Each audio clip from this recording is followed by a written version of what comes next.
To remove a background in just one click, start by searching Adobe Remove Background on Google. Then, enter the first website that appears.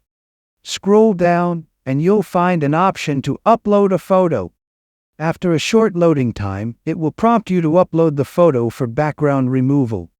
Go ahead and upload the photo from which you want to remove the background. I'll choose a random photo as an example.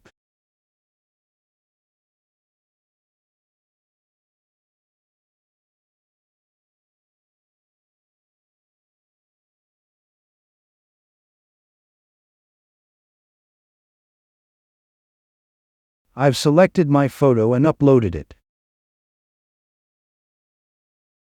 The file has been uploaded, and the background is now removed. Now just press download at the bottom to save it.